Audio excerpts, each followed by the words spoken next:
Welcome to another episode of Piecing It Together, the podcast where we take a look at a new movie and try to figure out what movies inspired it. And today on the show, we are talking about the reimagining of Roadhouse from director Doug Liman, starring Jake Gyllenhaal. And joining me to talk about it, we've got Joe Black back on the show. We got a great conversation coming up. Lots of great puzzle pieces to get into for this one. And yeah, I had been looking forward to this movie for a while, and it delivered. It is fun. It is out today. And so go check it out if you haven't yet, and then get into this conversation. Before we get into it, I do want to remind you, as always, to make sure you are subscribed to Piecing It Together wherever you listen to podcasts. And if you enjoy the show, maybe drop us a little 5-star rating and review. You can follow us on social media at Piecing Pod and join our Facebook group, Popcorn and Puzzle Pieces.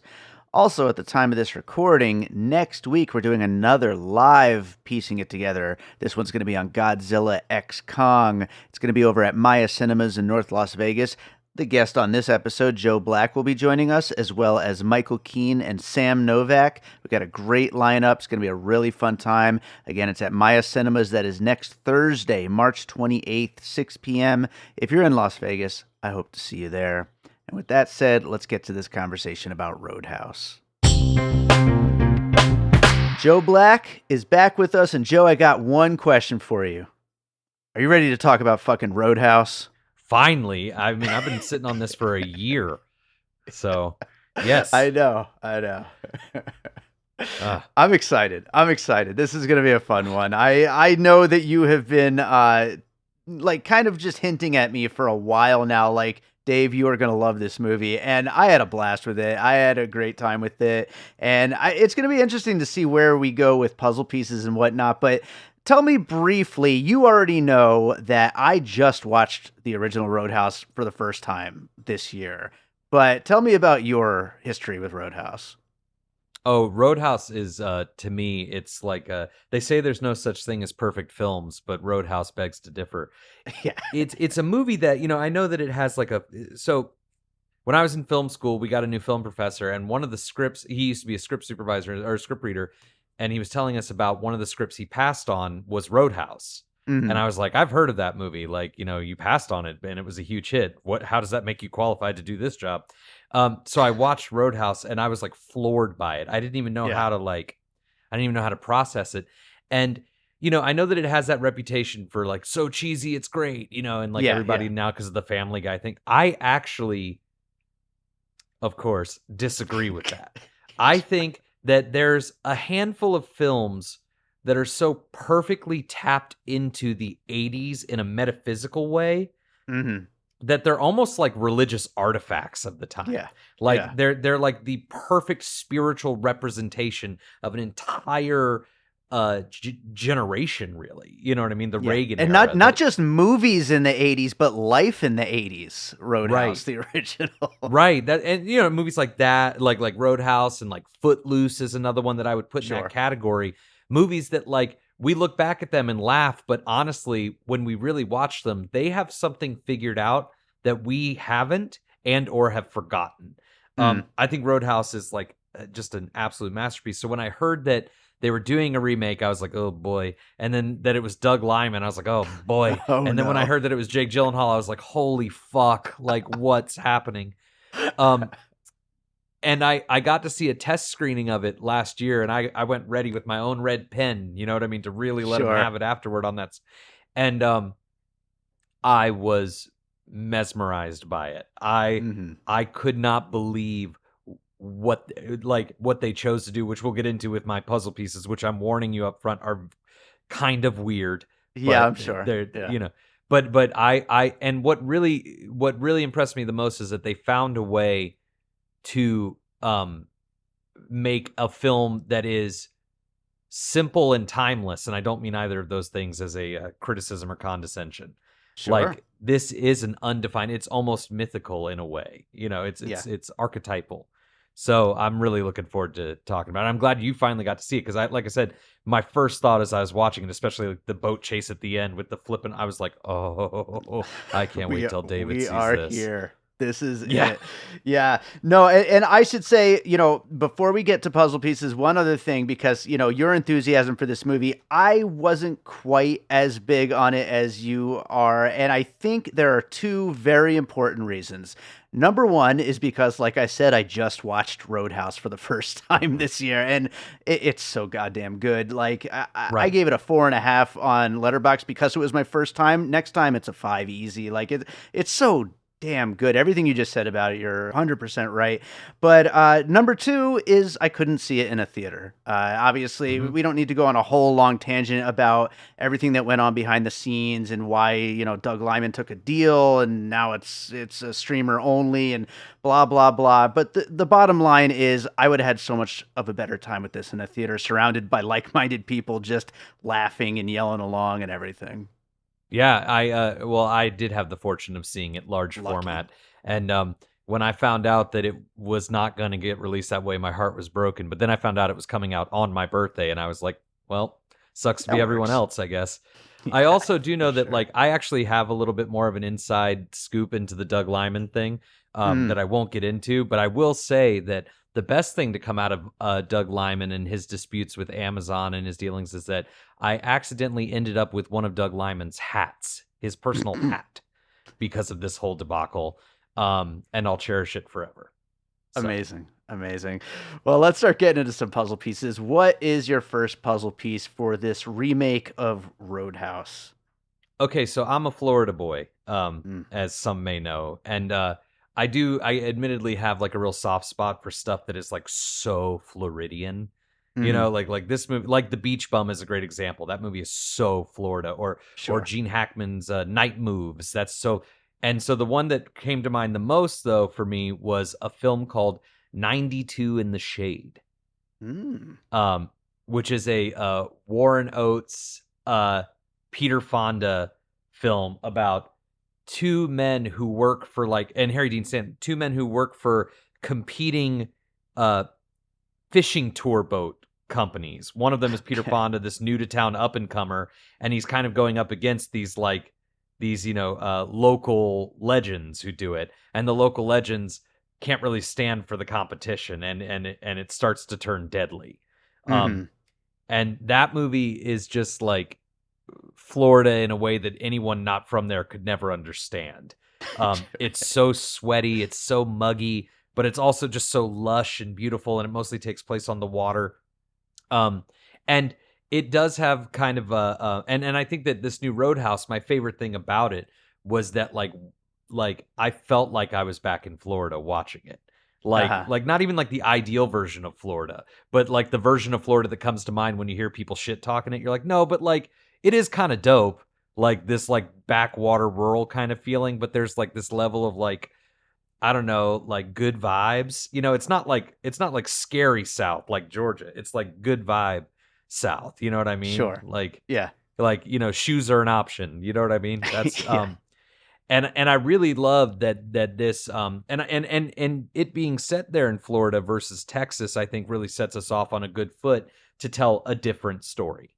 Yeah. You know what I mean? Yeah, so 92 in the Shade is the most Florida movie that I can think of that I would compare it to. I've never seen it, but that is interesting because it sounds like such like a fun representation of a place like that, and it's difficult. Like, there's not a lot of movies I could point to that are very specifically like aside from maybe New York. There's plenty of New York movies where it's like, oh, that's a New York movie, New York and L.A. of course, but for anywhere else though, it's hard to think of like what is the quintessential that place movie, and so that makes me really want to see 92 in the Shade now. It's hard. The DVD is very expensive. Like I was actually gifted it for my birthday this year, which like meant the world to me. Like my jaw dropped. But it actually the whole thing is on YouTube in a really good transfer. Like the whole movie is on YouTube just to watch for free. Right on, Um, right on. and I recommend it. It is a slow burn, unlike this one. This one's definitely much more like rowdy. But Sure. 92 in the Shade, yeah, everyone should check that out. It's good stuff. I'm gonna have to watch it. Well, I'm gonna go to another movie that we covered here on Piecing It Together, and that is Confess Fletch from last year for my first puzzle piece here, bringing back a classic '80s character, laying on a little bit heavier mystery, aspects to it, while also kind of updating it with a little bit more slapstick to the whole, kind of thing. And also, the beloved hero now lives on a houseboat. You get a lot of the same aspects of how they updated Fletch for the new era. And of course, Confess Fletch being based on, one of the many, Fletch books, as we talked about on that episode. There's plenty of source material there, whereas this Roadhouse is just a total, reimagining of what this character could be and what a Roadhouse movie could be. And like we were talking about with Florida there, setting it in a different place. But Confess Fletch did such a great job, I felt, of, taking a character that's kind of associated with a specific time and place, and Roadhouse especially, like we're talking about, is such a specifically 80s movie, and trying to update it for this time. What one kind of like side note to that is throughout this movie, I kept wondering, when the hell is this taking place? Because like nobody owned a smartphone. Eventually, the main villain has one. Like towards the end, at one point, Dalton asks to use a computer at that bookstore, and it's like, when's the last time you've had to use a computer at a business to like look something up? Like at a bookstore. Yeah, at a bookstore. It's a very strange setting, and I felt Confess Fletch kind of did that too. In that like it's trying to be the old school while trying to be the new school at the exact same time and blend both of those vibes. And I guess it's a really smart way to take a character that's so associated with that time and bring them into the new era. Yeah, I completely agree. It's funny when I saw the new one initially. My first thought was like, oh, cool. They basically took, to me, the first Roadhouse is a samurai film.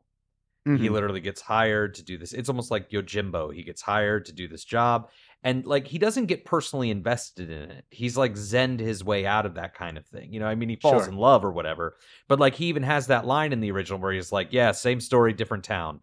Yeah. And he even has like his master show up who he has to, you know what I mean? Like it's like a samurai film. I felt this one was more of a Western. Right. This is like, the gun for hire comes to town and he ends up like falling for the town. It has that almost like specifically American mythological quality to it that you're talking about. And I think that making it kind of timeless like that is the key to it having a different feel. It's funny switching it up to a Western, but taking it out of Texas. Like, it's just like, that dichotomy there is interesting way to go. Well, I guess you could argue that Florida is the new Wild West in a way. That's where all the craziest shit is going on, both in, like society and government, like that's where all these new radical things are happening, good, bad, crazy, and otherwise. Florida has kind of become the new Wild West. I mean, Texas has been, Austin is booming and all that. You know what I mean? So like, I guess it checks out in a way that, Texas, Florida's the place where you can walk into a bar and get in a fight instantly, Shout out to All Points West podcast. Why are we like this? All about the craziness of Florida. But yes, let's go to your next puzzle piece, Joe. Okay, so I want to keep with a similar vibe here. This is not about like my next piece is Black Snake Moan. Okay. And I actually think that had Doug Liman not made this movie, that Craig Brewer would have been the perfect candidate to make this movie. And it's funny, Craig Brewer made Footloose. He adapted it for modern day, and I actually think he didn't do a great job, which is funny because he's one of my favorite directors. But like his Footloose update to me just kind of missed the mark. But in Black Snake Moan, one of the things that I love is the texture of the bar life in that movie. Like the opening scenes with Samuel Jackson almost killing his brother in the bar, and like when he plays in the band later. Craig Brewer really knows how to invest you in an environment. He knows how to make you feel like you're in the room. You know what I mean? He knows how to, like, you can almost smell his movies. You know what I mean? And he shows you these beautiful, wonderful people that like movies never show you, these eccentric, and the bands in this movie. That's one of the things that's a total upgrade from the original. Not that the original has any problems, but the bands in this, especially like that band of like old dudes with the top hat that are playing, they were the best band for sure. Oh my, the bands in this were fucking sick. Like, and that bar, the set of that bar is like the coolest set I've ever seen. Like Yeah. I'm obsessed with that fucking bar. I want to go Yeah. there so Well, badly. you And I have get, to nail the bar. Like that had to Mhm. be like step number one, nail the bar. If you don't have that, what are you even doing? I agree. And like having like that dock outside of it, you know what I mean? The deck outside of it rather. Like Mhm. I feel like a fool. I've seen 100,000 movies, but I did not expect them to literally crash boats onto that dock. Like how did I not see that coming? You know what I mean? Sure. But yeah, like he really does such a like Black Snake Moan. He almost creates a kind of like southern gothic poetry, you know, and you feel like you're in that environment. Yeah, Yeah. so Black Snake Moan, one of my favorite films. I love that movie. I think it's great. I haven't seen it since the theater, but I loved it when it came out. I think I own it. I think it's on the shelf here. But yeah, definitely as far as that sense of setting and other Brewer movies definitely have that sense of setting as well. And I think that he would be an interesting choice for something like this. I will say I got to disagree a little bit about the music. I do think while the bands are good in this, again, you were talking about how quintessentially 80s, the original Roadhouse is. Those bands just, they rock. They're so Well, good it's in the the one first band one. in the Yeah, that original. It's the band, but one those band. songs, like the music just rocks. It's so good. I agree. And me not being a music guy, I guess for me, it was the different personalities of the bands. And I also try to think, Mm, like, in a cinematic sense, the different soundscapes that the different bands create for the different sequences, I think yeah. really like worked for this movie. So it's not that they're better, but I just think it added more to the movie. It created more of like a cinematic ebb and flow. And plus just all the bands had like the coolest members. I don't know. Yeah, Um, they definitely looked awesome. I will go with. I know you weren't really a big fan of these movies, but I have to go with the third Creed movie, Creed 3, the most recent one. Oh, Joe's eyes, they just, oh boy. So that movie, famously, the fight scenes are very directly inspired by Japanese anime fight scenes, and Michael B. Jordan really was trying to capture exactly that kind of thing, but within a live action setting. And I really feel like the fight choreography and cinematography and the way that Doug Liman shoots these fights is just supposed to be like cut scenes in a fighting game. Like once you like enter that ultra combo or whatever, and then shit just starts going and things get flying all around the place and people getting punched and camera moving all over the place and difficult to kind of follow. And at first it takes a little bit of time, I feel like, to get used to in this movie, but I feel like by the second or third fight you just start like waiting for it because it's just so ridiculous and over the top and it starts to become a lot of fun. But just trying to do something different and kind of taking from other kinds of fight choreography the way that Creed 3 did, I think was the reason why I wanted to like kind of bring that one in as a puzzle piece, even though I know you really don't like those movies. Well, I would say that the Creed 3 fights are more inspired by Michael B. Jordan's ego than anime. I think Okay. he watched anime and was like, all of these people in Dragon Ball Z are the most powerful people in the world, just like me. Just like Um, me. yeah, but well, it's funny. Here, I'm gonna one up your Creed 3 with my weirdest Okay. piece because it goes with exactly what you're saying. Mhm. Fucking The Last Airbender. M. Night Okay, sure. Shyamalan's The Last Airbender was one of my pieces because I remember M. Night. I was not hot to M. Night at the time. I liked Unbreakable, but I did not like Signs. I gave up on The Village, and I hadn't seen. So by the time Airbender was coming out, I was like, "Fuck this fool." And then I Mhm. saw him in an interview talking about The Last Airbender, and he said visually, I hope that we've broken so many rules that we've created new ones. Yeah. And I went, Yeah. interesting. And I went I'm and saw The I'm Last cool with Airbender. And that. here's the thing: I saw the movie before it came out. Okay, just fair, like 2 weeks before it came out. I'd never seen the fucking cartoon. I loved it. I thought it was Mhm. like a terrific kids movie. That's one Yeah. thing that really bums me out is that we got to put it in the context. It's fucking PG. It's a PG Sure. movie. So Yeah. like, but like he did the way that he moved his camera during those scenes like was blowing my mind. And like it looks weird. It's really weird, but it it, Yes. it gave me the feeling of like a first through the gates. Like it was Yeah. the first to kind of try these concepts that now things like John Wick do, or things like Creed 3, or now Doug Liman. And I will always champion that kind of ambition. You know what I mean? That kind of, taking leadership quality. And I loved it so much so that I went back and rewatched all of Shyamalan's movies, and I became an acolyte after that. Mm-hmm. And Yeah. to this day, I love all of his films.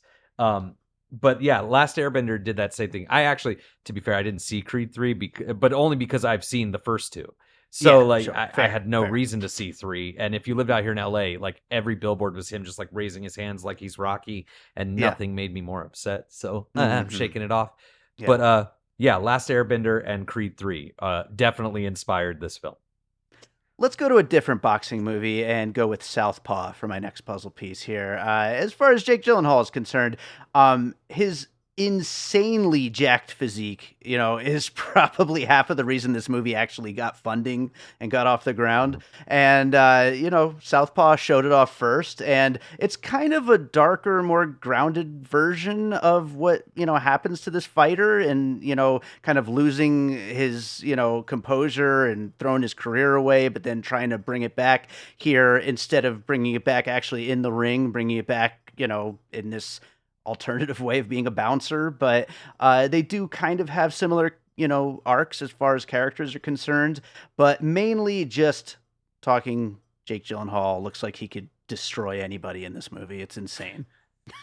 Yeah, it's funny. Right before I screened this last year, for some reason I had that stupid Sunflower song in my head, like the Post Malone song, and I could Sure. not stop singing it. And I was teasing my friends about it, and then we sat down to watch the movie, and then Post Malone showed up in the opening scene. And I was like, "Whoa!" Question, that's a bit of a tangent, but was he in the version you saw a year ago? Because I know Yeah. like a week before this movie, like the trailer came out, there was like a news story. Post Malone is in the new Roadhouse, and it was like as if he hadn't already been announced in the cast or anything. Oh no, he was in there. He was in there. Okay, that's yeah, weird. he was in there, and he Gyllenhaal wiped the floor with him. Of course he did. It's funny you say, like, I've never seen Southpaw, but you say it's like the grittier, more grounded version of this. And see, here's the thing. Those are becoming two of my least favorite words in describing Yeah, I movies. understand. Grounded. Yeah. And one of the things that I really loved about Gyllenhaal in this movie, and I'm a recent convert to liking Jake Gyllenhaal. I really could not stand him for a minute there, but he's grown on me the last few years. Ever since like Velvet Buzzsaw, I've really started to shift my thinking on him. One of the things that is the hardest, I mean, it's one of the hardest things to do is to maintain truth in the abstract. Art and entertainment is the sliding scale between literal and abstract. You know what I mean? And it's the artist's job to, no matter how abstract or grandiose you get, to maintain truth. Yeah. Like, truth is more important to me than grounded. And I feel like what he brings to the role of Dalton, you feel Dalton in this. Sure. You can actually relate to Dalton in this one. The original, you're supposed to admire Dalton. He's supposed to be like who we all wish we could be, in a way, as men or whatever. This is a Dalton who you can relate to, and I think that that's really and that's a credit to Jake Gyllenhaal's performance. Even his physique, we've all seen scrawny Jake Gyllenhaal. You know what I mean? He was not always like this. Like, even that we can relate to and be inspired by. Patrick Swayze was always a glistening god. But I mean, I think Gyllenhaal is even more the key to the success of this movie than Doug Liman himself. Oh, I completely agree. He pulls the whole thing together. And my next 3 puzzle pieces, just like, spoiler alert, but they get very cartoony. And you said, he keeps this thing together because it could go way off the deep end, which you and I both tend to like. But I mean, it could go too far off the deep end. And I think he reins it in a little bit. You can go off the deep end all you want as long as you're a strong swimmer. Know what I mean? Yes. There you go. Well, before we get cartoony, which is my middle name, I want to get a little more gritty and grounded here with Man on Fire as my next puzzle piece. The Tony Scott masterpiece. I recently was asked who's your favorite director-actor combo, and Tony Scott and Denzel Washington is what I came up with. Nice. Man on Fire, it's so funny. That's one of my lesser, that's toward the bottom. I mean, I love all of Tony Scott's movies, but that's toward the bottom of their collaboration as far as I'm concerned. But it's arguably the most popular. It's the most successful. I mean, that's more popular than Unstoppable or Taking Pelham 123 or Sure. Deja Vu, which is my favorite of them, funny enough. Mm. Crimson Tide may be a little more popular, but Man on Fire was a huge hit. Like, it was like a monster hit. And it was also a remake. It was a remake of a Scott Glenn movie, which is pretty cool. Like, that it's actually pretty good. But Tony Scott's is like this operatic, mind-blowing, like, visionary version of it. And the other reason I think of it as a piece, other than those reasons, is the character of Creasy Bear that Denzel plays. He reminds me a lot of Dalton. He's like burned out, past his prime, kind of, just taking jobs for scraps, basically living out of hotels or his car. And then he gets this job that's supposed to just be an assignment he doesn't really want, but he ends up like really caring for the girl. Right. And like that girl changes, Dakota, it changes his whole like perspective on his life. He sees his potential. And I feel like that's something that this new Roadhouse does really well, that the community in this town, in the new Roadhouse, actually like pulls Jake Gyllenhaal out of where he is. Yeah.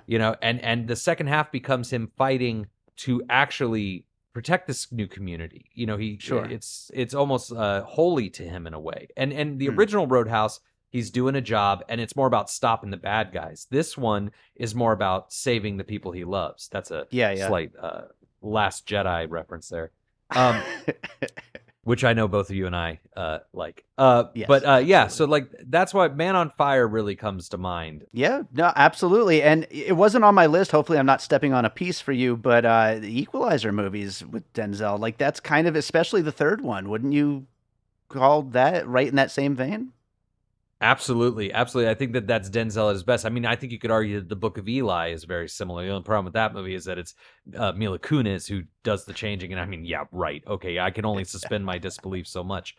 But yeah, I think that Denzel is really good at that. And in fact, had this movie been made, 20 years ago, 20 years ago, actually, he could have been a great Dalton in his own way too, Funny, the same role could have gone to Jake Gyllenhaal or Denzel Washington. That's funny. Hey, why not? I'm down you for say you either got a one lot of of those. pieces left. I mean, I've only got one. I always come to these with 5, man. I don't want to Chad Clinton Freeman this thing. Yeah, well, you know what? I could actually combine 2 of them really easily here because they kind of both deal with our not main villain, who, by the way, I love Billy Magnussen in this villain role, but in his heavy, of course, Conor McGregor, which is, kind of billed as the main villain here and is basically the big tough guy. I will combine 2 things here. So first of all, I wanted to give a shout out to Orgazmo and the villain A-Cup. I'm going to boink your girlfriend. Like that character is so exactly what McGregor is doing here. I feel like he studied Orgazmo for this. I'm sure you're a Orgazmo fan. Are you, Man? Joe? Oh, of course. Come on. Yeah. What wasn't he A-Cup and he became Neuter Man at the end of the movie? Is that what it was? I haven't seen it in many years. He's Neuter Man. And, okay. And he's the formidable foe to Orgazmo. It's so but the main bad guy at the very end becomes Neutered Man in real life. Gotcha. That's it. Yeah, it's been a while since I watched it, but yeah, you get Neuter where I'm Man, going the best move in movie history. Like he farts in his hand and throws it in people's faces. Like fucking genius. Now, could you not see McGregor doing that? I mean, that's like right out of his playbook. 1,000% and 100,000%. That is the best piece maybe that you've ever come up with in the entire history of your show because it's so accurate. Yeah, it's so absolutely accurate. I had a whole theory about it that it's actually Trey Parker and Matt Stone's version of the Green Hornet, but we could talk about that some other time. Maybe on our Green Hornet Missing Pieces episode one day. Oh, his eyes lighted it up. Wow. All right, the other one I went to the midnight premiere of Green Hornet. So I was the only person at the midnight premiere of the Seth Rogen Green Hornet. I came with like the mask on and everything because I love the Green Hornet. So if it ever led to a Missing Pieces episode, there would be no better person than me. Oh my God.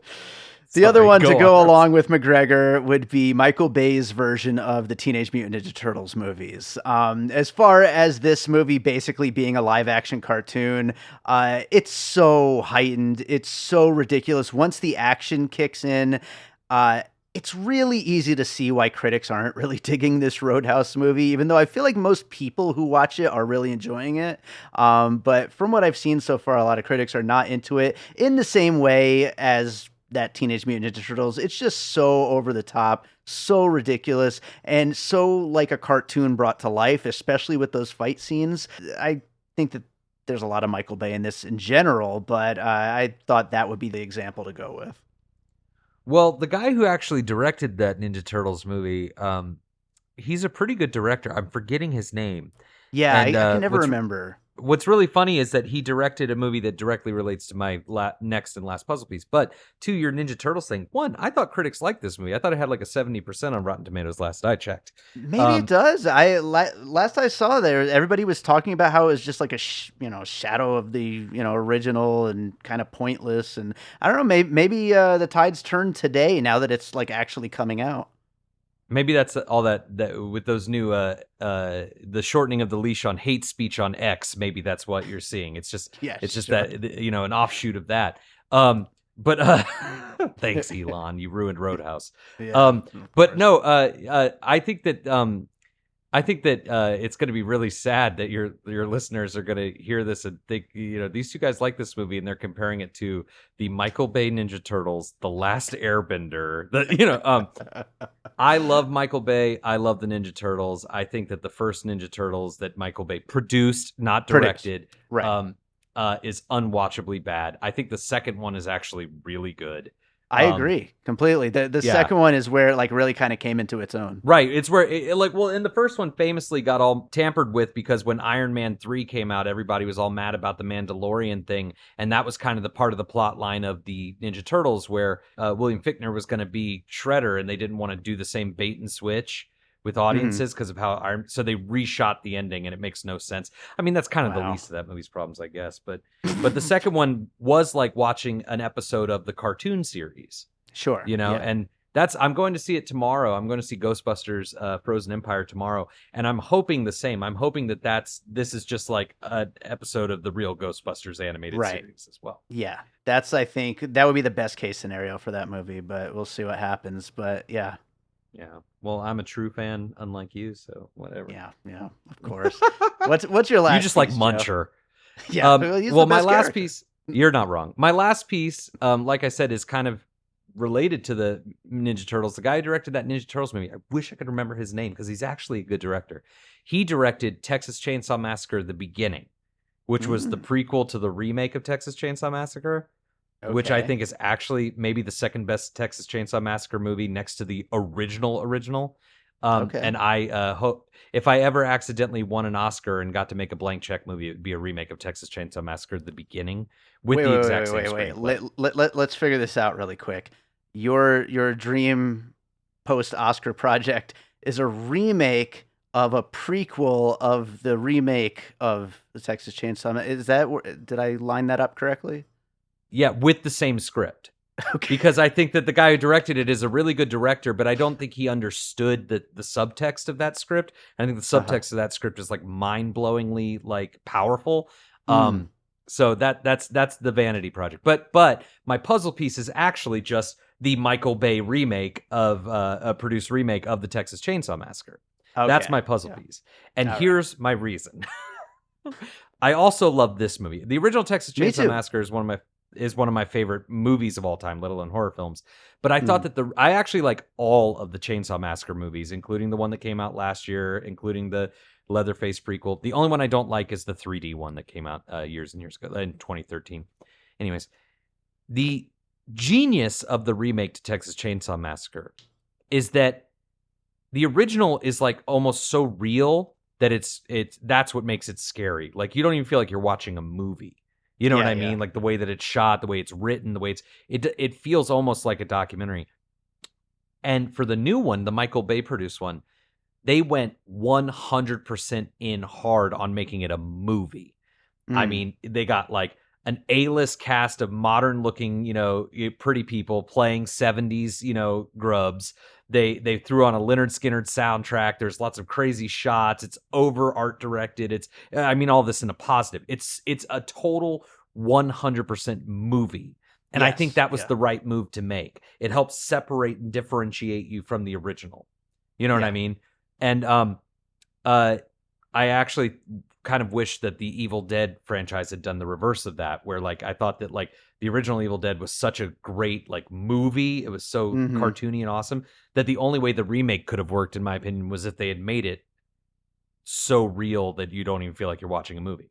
That's not what happened, and it sucked. But anyways, I think that Yeah. Roadhouse did a good job of the original Roadhouse, like we said, is so rich in its like personality and its flamboyance and its, you know what I mean? It is gloss polish, no frills, like actually it's all frills, really is and Yeah. this Yeah. one does a great job. It's a totally different kind of movie.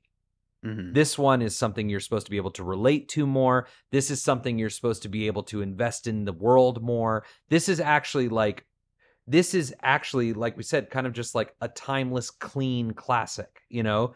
It's tonally and stylistically, even though I hate that word, so different from the original Yeah. that it kind of eases even the diehards like me into like, okay, I don't even have to compare these two movies. Mm. You know what I mean? Like this is it's such a well-meaning, fresh take that's not trying to encroach on the original at all. You Right. know, I mean, they don't even do a fucking throat rip in this one. Yeah.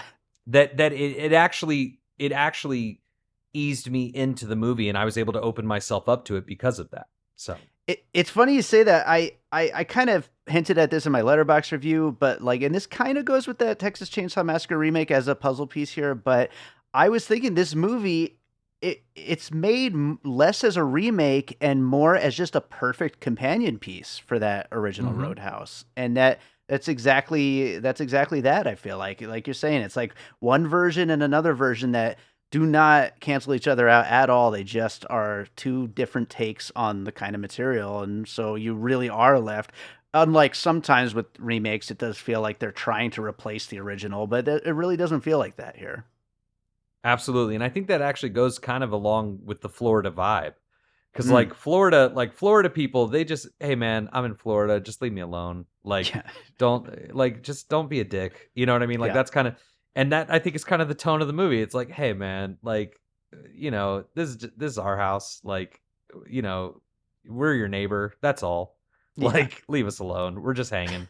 Our palm trees are short. Get out of here. You know, like, so yeah, I think that was, you know, other than the stylized fight choreography or the good casting, I think that was actually Doug Liman's strength. And what's funny is you can only do that when you're a veteran director.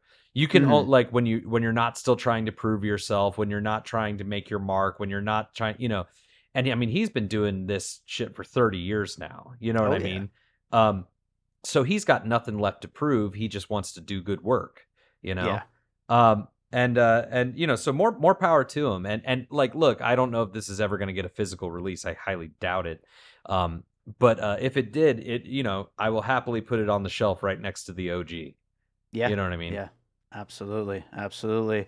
Well, my last puzzle piece, too new to really be an influence here, but I did want to include it anyway. And it goes to those fight scenes again. But I wanted to go with John Wick Chapter 4. Specifically, Chapter 4, because of the whole sequence where they're after Scott Adkins' character and they're shooting their way through the nightclub and everyone just keeps dancing.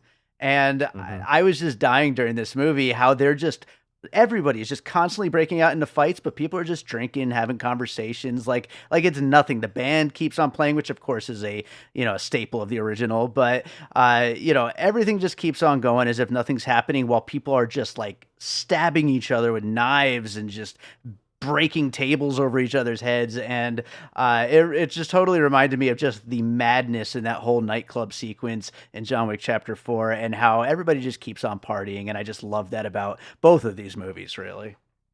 That's Florida, baby. That's You know, Florida. that's That, no, no. that goes right You know, with it's funny. Florida. You're absolutely right, and I was just thinking of it as you were saying it. I actually saw this movie before John Wick 4. Wow. And you know, I think we've talked about it. I really enjoyed the first John Wick. Like, I didn't Mhm. love it, but I was like, oh, that was a lot of fun, you know. And then 2 and 3, I just couldn't even hang with. I just hated them. And I only saw 4. I only saw it because it was 3 hours long. I went, wait, what? Like, hang on now. And there's this like kind of dinky theater up the street from me that's only $5 for tickets. And so I walked there and I watched it. And watching it in this theater is like being on an old pirate ship.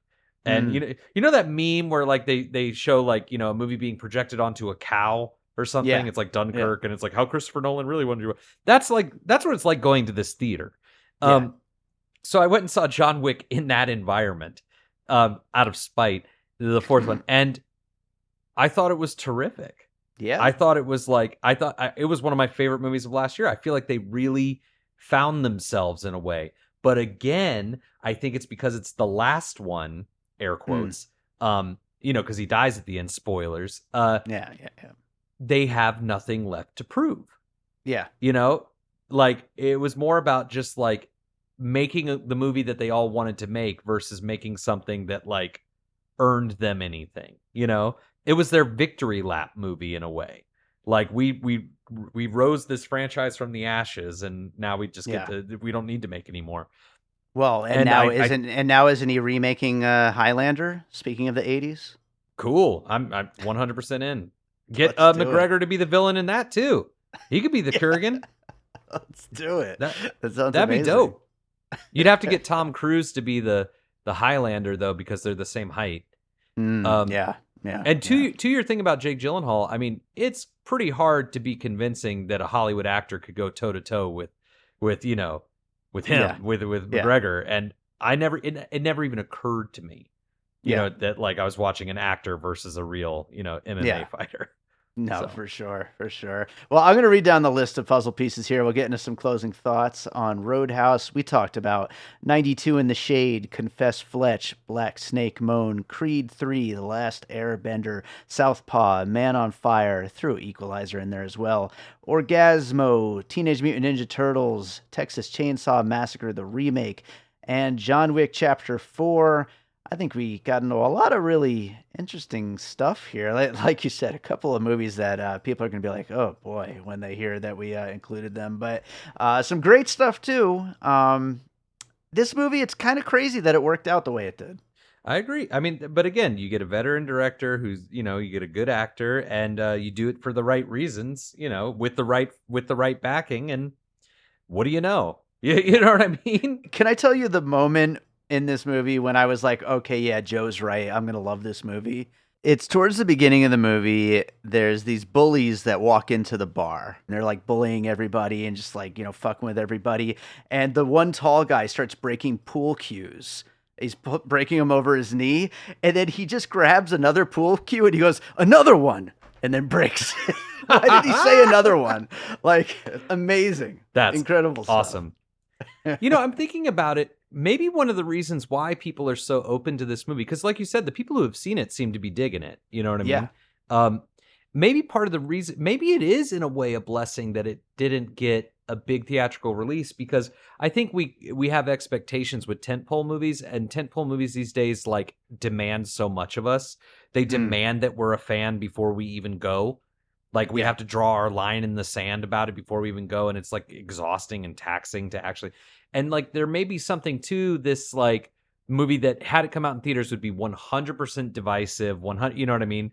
And like no, it's just like people could just like, oh yeah, I like Jake Gyllenhaal. The old Roadhouse is pretty cool. What's all this about? I didn't have to put my shoes on. Like maybe that actually is like a benefit to it.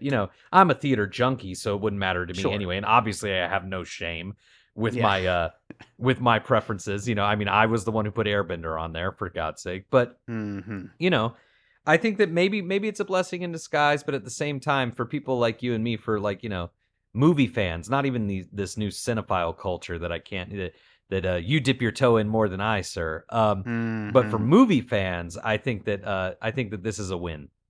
Yeah, absolutely. Well, I think that's a good place to wrap up Roadhouse. Joe, is there another movie you watched recently you'd like to recommend to our listeners? Oh, man. Yes, so many, actually. It's been a minute since I've been on here, but to keep it only to one, I saw this movie that I've seen the meme of a million times called Perfect with Jamie Lee Curtis and John Travolta. Yeah. you know, you hear it's an aerobics movie from the 80s, and I was like, oh boy. And I watched it, and I was like, man, this shit's like really effective. I found it very like deep and moving and sexy and like mysterious and like, I mean, it had a little bumpy landing. Like the last like 10 minutes are a little like, okay, you made it, you know, across the finish line. But everything leading up to that, I was really, really enthralled by it. I think it's the best I've ever seen John Travolta be in a movie, to be honest. Wow. I thought it was excellent. Yeah, it's a terrible title. I mean, it makes sense when you watch the movie, but like perfect. Anyways, but yeah, I actually strongly, strongly recommend that movie. Yeah, that's one of those movies that like I only know from the GIF, like from the meme, you know? Like, and so it'd be interesting to actually watch it one of these days. I might have Yeah. to, but right on. Joe, tell people where they can find you and your work and everything you're up to. You can go to bluemeanspregnantfilms.com, which is actually getting a facelift here soon, where you'll be able to navigate it a little easier and see all. We have like a lot of our movies are on there, plus a lot of behind the scenes clips. You can also, our last film, Suffrage, is now available on Amazon and Tubi. It's a sequel to our film Natasha Hall, which if you haven't seen that, don't worry, because that is also on Amazon and Tubi. And David is in both of those films. Yes. In secret surprise cameos. Yeah, I mean, they're a lot of fun. Yeah, please check those out and contact us through the website, and we'll keep you up to date with all the Blue Means Pregnant films that we make. That's my company name. And yeah, we're actually about to start on another one here called Best Cult Ever. Yeah, get in early on that, and you'll be able to keep up with our production of that movie too. Right on. Well, Joe, it's great getting you back on the show, and we will see you for Godzilla X Kong next week at the time of this recording. Joe's coming for our live show, and we're looking forward to it. Vegas, baby. All right, so I hope you enjoyed that conversation about Roadhouse. Thanks to Joe Black for joining me on that one, and thank you to all of you for listening. If you're enjoying piecing it together, of course, make sure you are subscribed. Maybe drop us a little 5-star rating while you're at it. And also let us know if you thought of any puzzle pieces that we didn't bring up on the conversation. I'd love to hear from you. You could do that on social media at Piecing Pod, in the Facebook group Popcorn and Puzzle Pieces. You could also email me. There's a contact form on the piecingpod.com website. And last but not least, if you're listening on Good Pods, you could comment right there on the episode and let me know about any puzzle pieces you thought about for Roadhouse. So do get in touch. I love hearing from you, and I just really appreciate that you're all out there listening. If you're also enjoying the show, you could check out our Patreon, the Produced by David Rosen Patreon, where I post bonus and advanced content from Piecing It Together, Awesome Movie Year, and my music career. I think I'm recording 6 episodes of Piecing It Together this week. That's obviously way too many to release all at one time. So the ones that will be coming out soon, timed to various release patterns, will be available right away in the Patreon, as well as all this other stuff from Awesome Movie Year, stuff from my music career, and it's a great, collection of bonus content. So check it out. It's patreon.com/bydavidrosen if you want to sign up. And otherwise, just thank you for being out there and listening. So I'm going to close this out with a piece of music like I always do. And I wanted to pick something kind of action-packed for a movie like this. This is a part of my 24 for 2024 series that's going on this year, and this one is coming out later in the year. It's not out yet. It's called Unstoppable. It'll be out, I believe, in November. But yeah, this is a series of singles I've been releasing on the first and third Friday of every month. Brand new music all year long from me. And yeah, it's been going great so far. Like I said, this one will be out later this year. You're getting a preview of it right now. Hope you enjoy it. If you like it, go check out the whole playlist of 24 for 2024 on Spotify. Just search for David Rosen. There'll be a link down in the show notes as well. And we will be back with more Piecing It Together real soon.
An All Points West production, produced by David Rosen in Las Vegas.